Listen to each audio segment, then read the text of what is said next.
Hey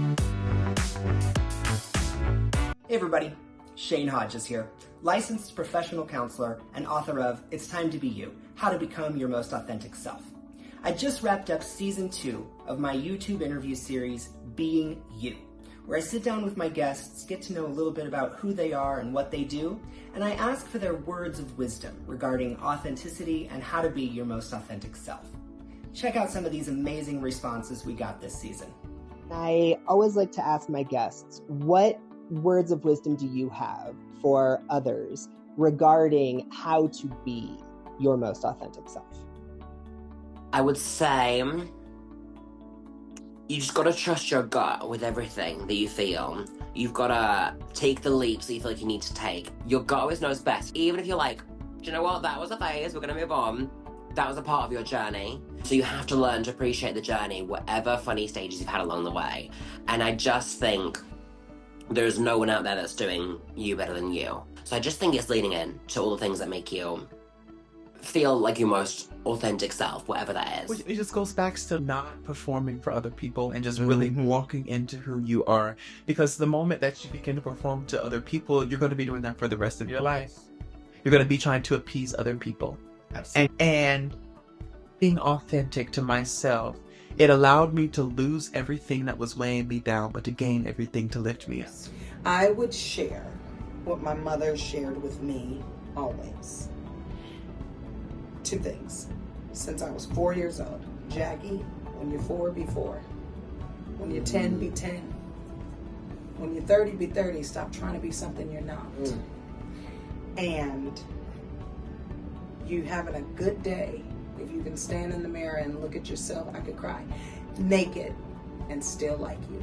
Not just the physical.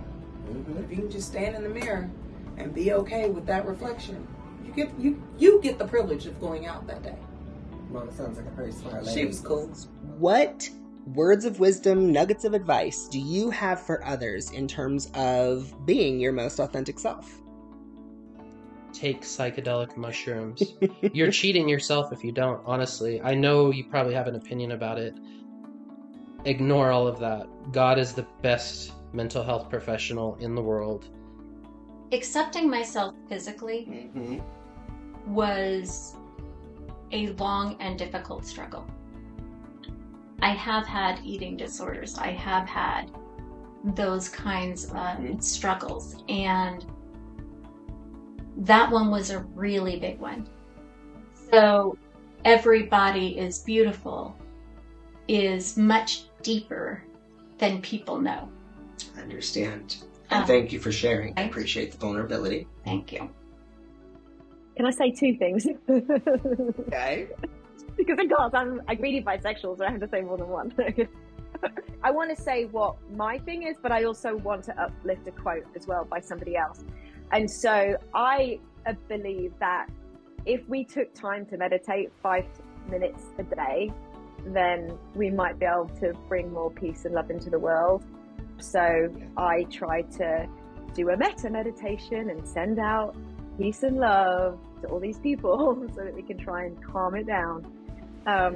But the quote that I'd love to share is by a gentleman called Howard Thurman. He was a philosopher, a black man, a learned scholar. And when I discovered his quote in around 2009, 2010, it was a quote that I personally latched onto that keeps me going in the direction of my dreams. And Howard Thurman says, ask not what the world needs, ask what makes you feel alive, and go do it. Because what the world needs are people doing things that make them feel alive.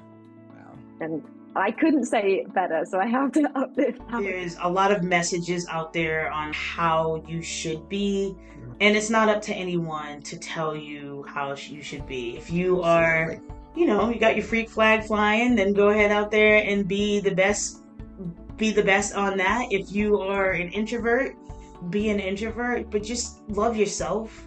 I think it's really important to love all the pieces, even the ugly pieces of yourself. It's important to have respect and love for the human condition. I think the more you can connect with humanity, the more authentic you can be. So whatever way that's defined for you, let it be. Because we're human beings with a spirit and a soul, and we can use things to make our lives easier. I'm not on social media. I'm allergic to it. I think it's a very negative force in a lot of people's lives. That's just my choice. To each their own. But did you ever read 1984 or Brave New World? This is it. If you let technology become your life, I think we're in big trouble. Yeah. You have to keep the humanity in it. And I think getting sober 10 years ago was a big part of me becoming more authentic, me becoming more real about who I am. So if I were to give somebody advice for being who you are, nobody says it better than RuPaul. How are you going to love somebody else if you can't love yourself? And loving yourself is so incredibly difficult, because I believe we all know our faults better than anyone else, and we assume that everyone else knows what they are as well. They may see us in a completely different light. Some really great advice from some absolutely amazing people. Thank you to all my guests. And for those of you watching, once again, my name is Shane Hodges, author of It's Time to Be You, How to Become Your Most Authentic Self. You can find me on YouTube, Instagram, and Blue Sky at Shane Hodges Authentic. You can also find the podcast version of my Being You interview series on Buzzsprout. Thank you all for watching. Get my book, Be Yourselves. Have a great day, everybody.